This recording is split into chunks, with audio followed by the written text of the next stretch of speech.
文灿颁发防疫奖励金，请走市政第一线，果然民调成绩亮眼，国内10大政治领袖排行冲上第2名。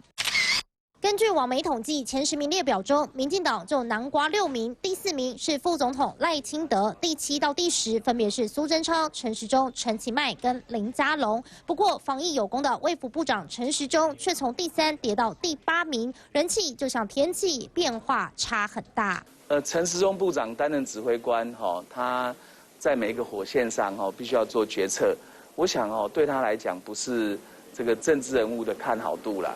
他是要把他从防疫到振兴这个过程把台湾顾好。相较之下，蓝营搬得上台面的明日之星，则是民调第1的新北市长侯友宜和可能即将备战2022台北市长的蒋万安。谢谢大家给我们很多的鼓励跟鞭策，全心全力。 用做事的态度面对市政的工作。这个地方不用去回答关于我的问题，我的问题我自己去解决，是不是？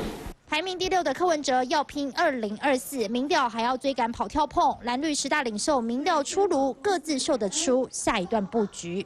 参选黄大凤驻军台北报道。